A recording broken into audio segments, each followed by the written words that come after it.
नमस्कार दोस्तों। आज हम 10वीं विज्ञान का जो कल पढ़ा उससे आगे पढ़ेंगे।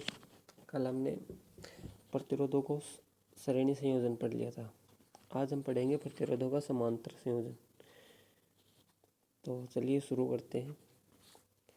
तो पहले तो ये बता दूं कि प्रतिरोधों को समांतर क्रम में कैसे जोड़ते हैं।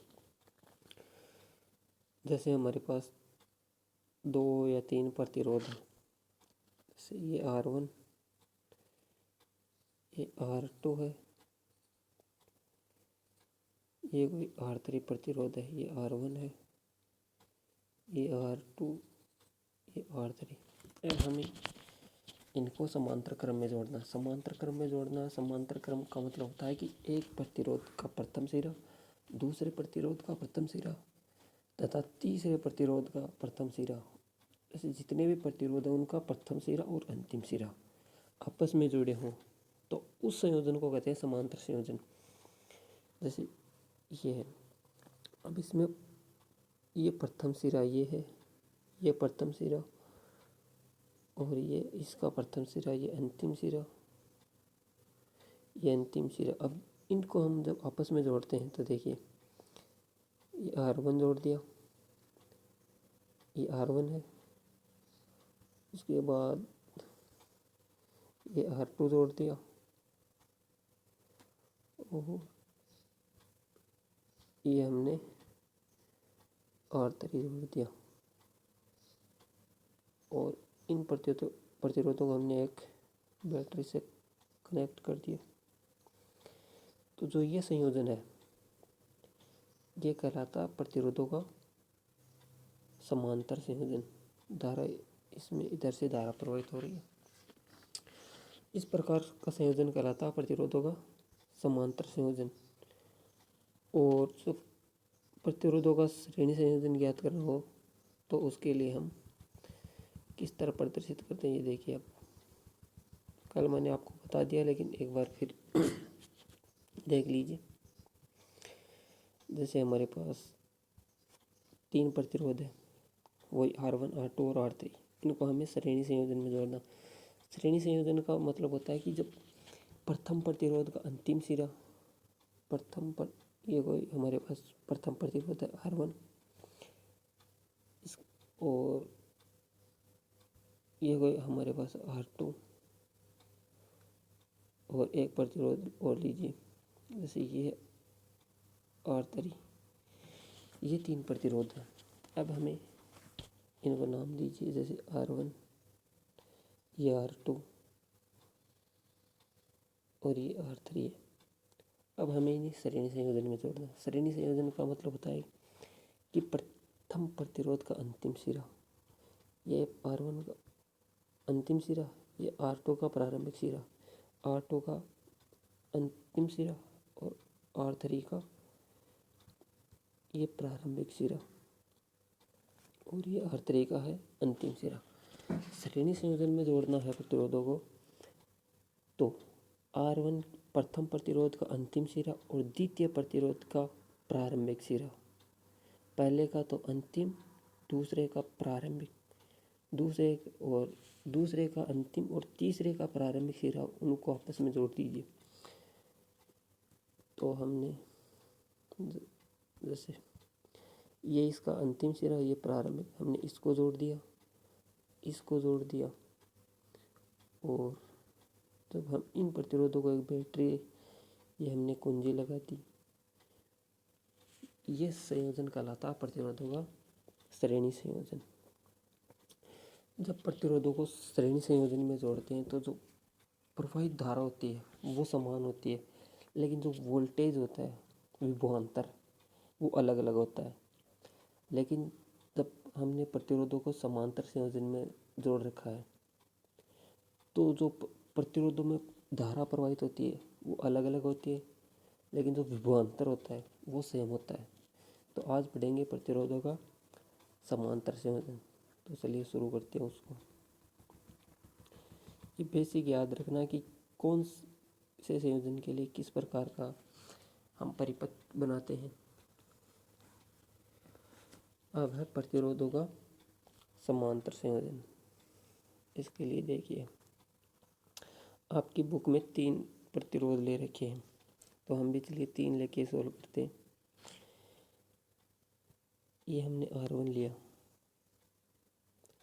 ये R2 लिया और ये R3 प्रतिरोध लिया। अब हमें इन्हें जोड़ना है समांतर क्रम में, तो इनके प्रारंभिक और अंतिम सिरों को आपस में जोड़ दीजिए और इनको एक बैटरी से कनेक्ट कर दीजिए। ये बैटरी का धन टर्मिनल, ये बैटरी का धन टर्मिनल हो गया, ये बैटरी का ऋण टर्मिनल। ये सर्किट पूरा होता हो। अब धारा धन टर्मिनल से ऋण टर्मिनल की ओर प्रवाहित होती है, ये धन ये ऋण। और ये प्रतिरोधों का नामकरण भी कर दीजिए। चलिए, ये R1 है, ये R2 है, ये R3 है प्रतिरोध। और मैंने बताया था आपको कि जो समांतर क्रम में धारा प्रवाहित होती है वो अलग अलग होती है। हर प्रतिरोध में जो प्रवाहित होने वाली धारा है वो अलग अलग होती है।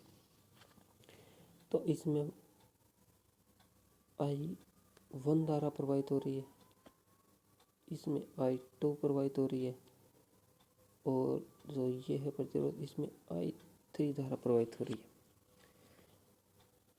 और इनका नामकरण है, ये सिरा C, ये D सिरा।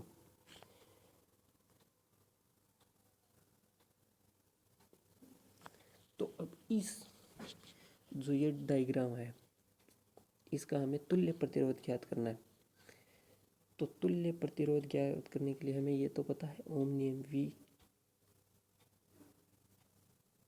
धारा के समानुपाती होता है। तो अब देखिए आगे,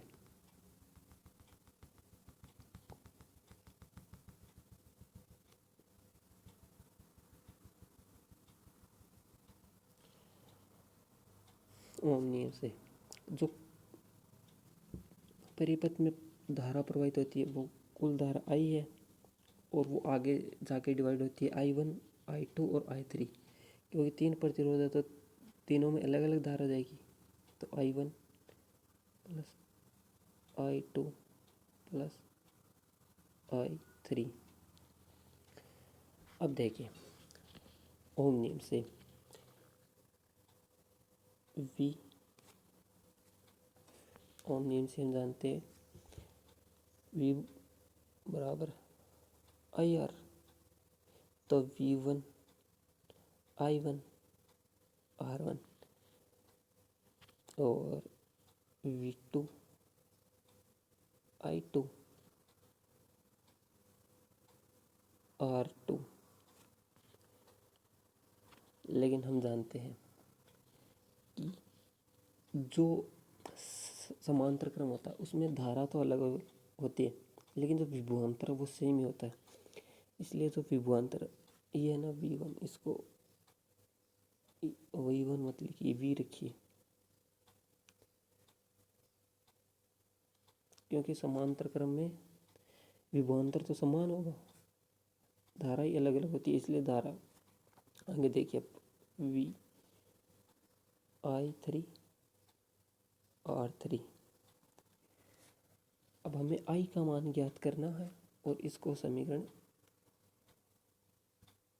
1 में पुट करना है। ये समीकरण 1 लिख लीजिए। I1, I2 और I3 का मान ज्ञात कर हमें समीकरण 1 में लिखना है। इसके लिए चलो सॉल्व करते हैं आगे। पहले हम सॉल्व करते हैं I1 के लिए। V बराबर I1 R1। I1 ज्ञात करना तो R1 को उस साइड ट्रांसफ़र कर दीजिए। I1 बराबर V अपॉन R1। इसी तरह चलिए सोल्व कर लेते हैं उसको भी। V I2 R2, हमें I2 ज्ञात करना है तो R2 को इधर ट्रांसफ़र कर दीजिए। तो ये आएगा I2 V/R2। इसी तरह जो I3 होगी उसको सोल्व करते हैं। I3 R3, हमें I3 ज्ञात करना है तो R3 को इधर इस साइड ट्रांसफ़र कर दीजिए। तो हम I3 को जब निकालेंगे तो वो आएगी V/R3 V। और जो हमने ये मान निकाला हमने V के 3 मान निकाले, उनको समीकरण 1 में पुट कीजिए।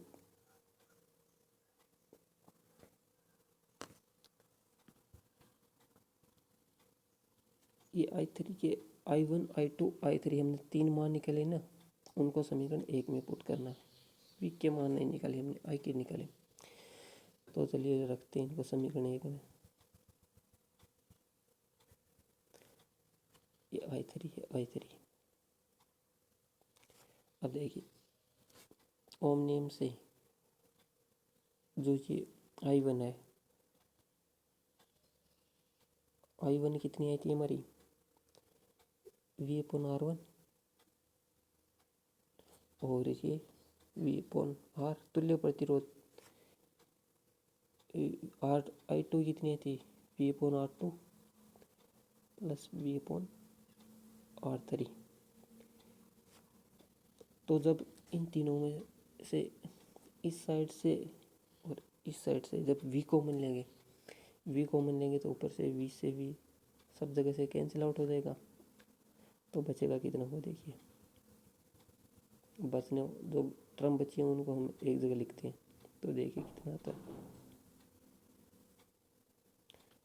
तो आगे देखिए, इधर बचा 1/R, उधर 1/R2 R1 plus 1/R2 plus 1/R3।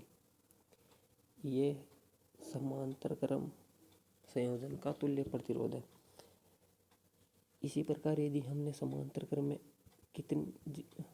3 से ज़्यादा प्रतिरोध जोड़ रखे हैं तो उसके लिए जो तुल्य प्रतिरोध होगा वो देखिए कितना होगा।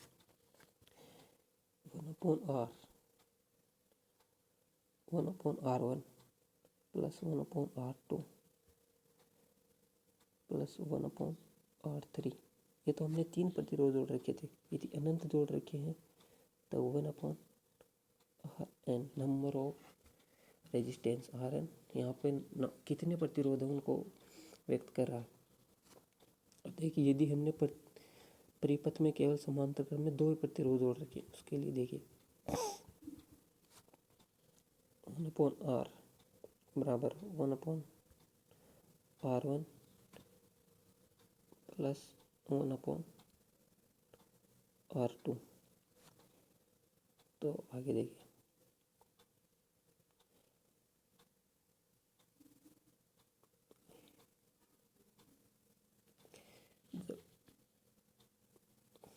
ये हमने एलसीएम ले लिया। जब एलसीएम लिया तो R1 का एक बार जाएगा, फिर यहाँ बचेगा R2 और यहाँ आएगा R1। ये तुल्य प्रतिरोध आ गया। और इसको आगे सोल्व करते हैं तो इसको यदि हम इसको पलट दें, पूरे समीकरण को, ऊपर वाली टर्म को नीचे और नीचे वाली टर्म को ऊपर कर दें, तो इस समीकरण को आगे किस तरह लिख सकते हैं। आगे देखिए 1/R था, उसको हमने पलट दिया तो वो R हो गया। R1 into R2 plus R1 plus R2। ये तुल्य प्रतिरोध आ गया। दो जब भी हम समीकरण जो परिपथ है उसमें केवल समांतर क्रम में 2 प्रतिरोधों को जोड़ रखा है, अब आगे एक क्वेश्चन दे रखा है उदाहरण नंबर 5 करके।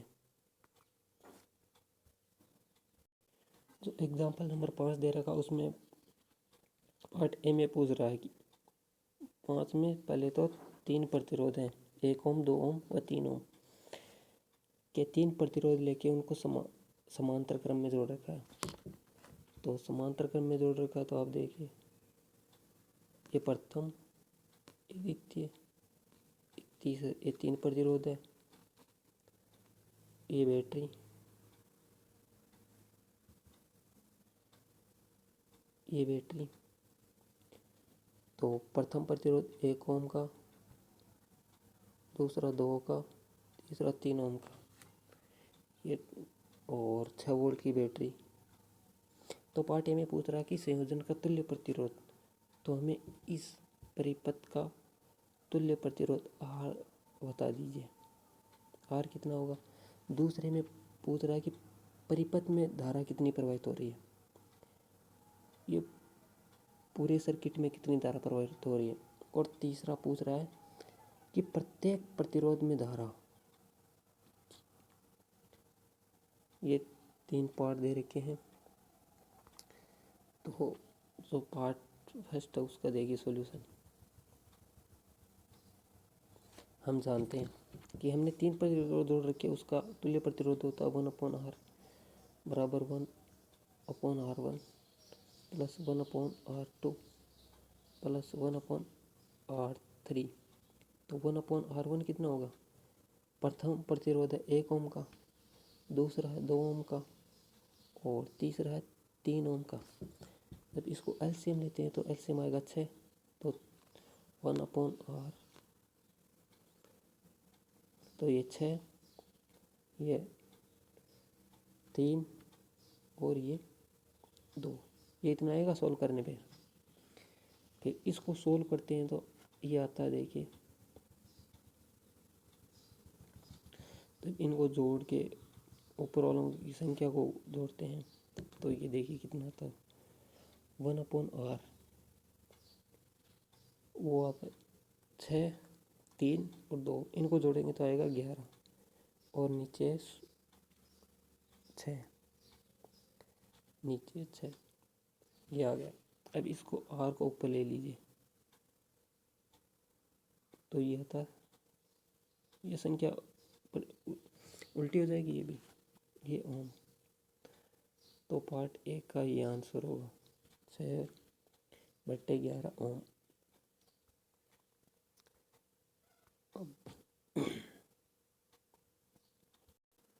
पार्ट बी में पूछ रहा है कि परिपथ में धारा कितनी प्रवाहित होती है। तो धारा हम जानते हैं वी बराबर, ओम नियम से वी बराबर आई आर।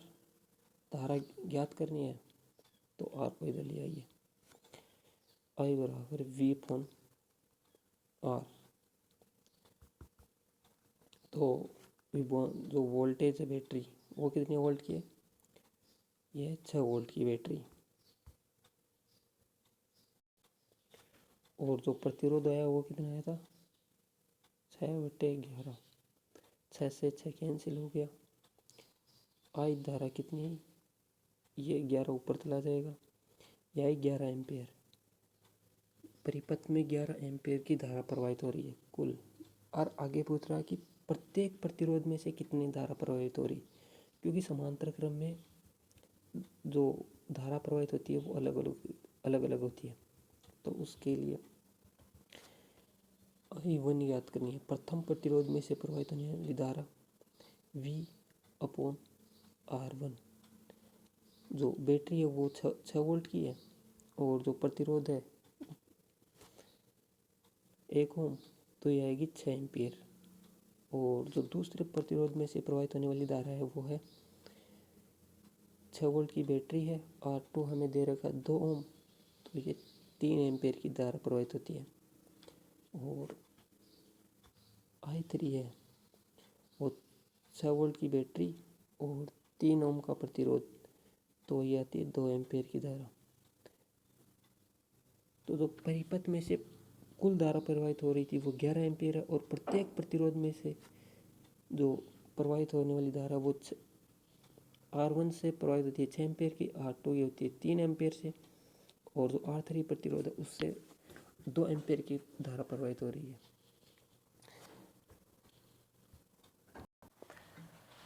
आगे 10.9 में दे रखा है विद्युत धारा का तापीय प्रभाव, थर्मल इफेक्ट ऑफ करंट का। इसमें दे रखा है जब किसी बैटरी द्वारा किसी चालक तार में धारा प्रवाहित की जाती है, मतलब हमने एक तार ले रखा, उस तार को बैटरी से जोड़ दिया, तो तार को बैटरी से जोड़ेंगे तो तार में धारा प्रवाहित होगी। तो जो बैटरी है उसके अंदर रासायनिक ऊर्जा होती है और हमने उसको तार से जोड़ दिया, तो बैटरी के भीतर से में संचित जो रासायनिक ऊर्जा है उसका सतत रूपांतरण चालक में मुक्त इलेक्ट्रॉनों की गतिज ऊर्जा के रूप में होता है। चालक तार जोड़ेगा तो उसमें बाहर से इलेक्ट्रॉन प्रवाहित होंगे, तार में इलेक्ट्रॉन प्रवाहित होंगे। और आगे देखिए, चालक में मुक्त इलेक्ट्रॉन की परमाणु से निरंतर टक्कर होने से जब चालक में इलेक्ट्रॉन है, वो जब मुक्त इलेक्ट्रॉन है वो जब परमाणु से टक्कर करते हैं, तो टक्कर करेंगे तो जब हम ये जानते हैं कि जब एक गाड़ी दूसरी गाड़ी से भिड़ेगी, टकराएगी, तो उसकी ऊर्जा जो गतिज ऊर्जा है, काइनेटिक एनर्जी, वो तो कम होगी। यही जब मुक्त इलेक्ट्रॉन परमाणु से टकराते हैं तो जो इलेक्ट्रॉन है उनकी गतिज ऊर्जा में क्षय होता है, तथा जब क्षय होगा, जब गतिज ऊर्जा में क्षय होता है, वो चालक का ताप बढ़ जाता है, वो चालक का ताप बढ़ाने में सहायक होती है। ऐसा बैटरी की रासायनिक ऊर्जा चालक में उसमें ऊर्जा में परिवर्तित हो जाती है। जब बैटरी थी तो उसमें रासायनिक ऊर्जा होती है, और जब हमने उसको बाहर एक तार से जोड़ दिया तो तार में धारा प्रवाहित होती है। धारा जब इलेक्ट्रॉन गति करते हैं तो धारा प्रवाहित होगी, और वो जब इलेक्ट्रॉन है, मुक्त इलेक्ट्रॉन, वो परमाणु से टकराएंगे, टकराने से उनकी गतिज ऊर्जा कम होगी। गतिज ऊर्जा में जो हानि हुई है वो थर्मल एनर्जी के रूप में प्राप्त होगी। अब जब थर्मल एनर्जी है तो उससे तो ऊष्मा ऊर्जा ही बढ़ेगी, ऊष्मा ऊर्जा है तो चालक का ताप बढ़ जाता है।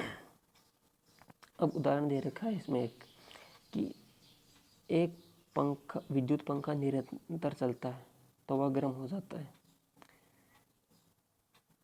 और आगे है, यदि एक ऐसा विद्युत परिपथ लें जिसमें बैटरी से शुद्ध के साथ विशुद्ध प्रतिरोध जुड़ा हो, तो स्रोत की संपूर्ण ऊर्जा पूर्ण रूप से ऊष्मा के रूप में क्षय हो जाती है।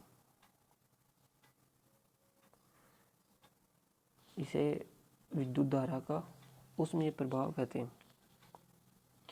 अब आगे है, इस प्रभाव का उपयोग विद्युत हीटर होता है, इलेक्ट्रिक हीटर होता है, और विद्युत प्रेस व विद्युत गीजर में किया जाता है।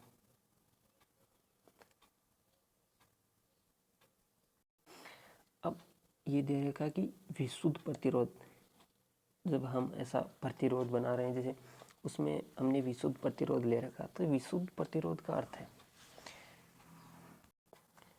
जब हमने विशुद्ध प्रतिरोध जोड़ रखा है, जब विशुद्ध प्रतिरोध जोड़ रखा और अब हम इस में धारा सप्लाई करेंगे, तो धारा सप्लाई करने पर जो धारा है, जो प्रतिरोध अधिक होगा वो प्रवाहित हो रहे, उसमें जो हमने प्रतिरोध लगा रखा वो अधिक अवरोध उत्पन्न करेगा।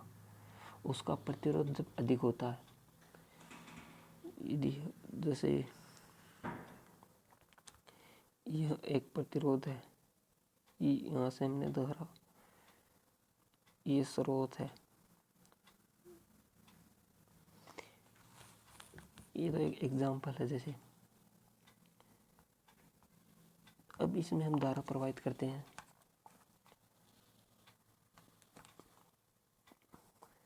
तो इसका प्रतिरोध अधिक होने के कारण ये धारा के प्रवाह में अधिक अवरोध उत्पन्न करेगा, अधिक अवरोध उत्पन्न करेगा। तो जो गतिज ऊर्जा है, इलेक्ट्रॉन, मुक्त इलेक्ट्रॉन की गतिज ऊर्जा, वो ऊष्मा ऊर्जा में परिवर्तित हो जाएगी। ऊष्मा ऊर्जा में परिवर्तित हो गई, यहाँ से हमें हीट के रूप में मिलेगी। यही जो हीटर होता है उसमें यही सिद्धांत काम करता है कि जब वो हीटर होता है उसका तार का प्रतिरोध अधिक होता है, जब उसमें से धारा प्रवाहित की जाती है तो प्रतिरोध अधिक होने के कारण वो धारा प्रवाह में अधिक अवरोध उत्पन्न करता है। अधिक अवरोध उत्पन्न करेगा तो जो मुक्त इलेक्ट्रॉनों की गतिज ऊर्जा है वो टक्कर से उष्मा ऊर्जा में परिवर्तित हो जाएगी और हमें वो हीट के रूप में मिलेगी। अब यह है कि जो विद्युत प्रतिरोध है उसमें तापीय प्रभाव से उत्पन्न ऊष्मा का मान ज्ञात करना, ये कि कितना ऊष्मा उसमें उत्पन्न हुई है। तो उसके लिए आगे दिए इसमें दे रहा है कि माना एक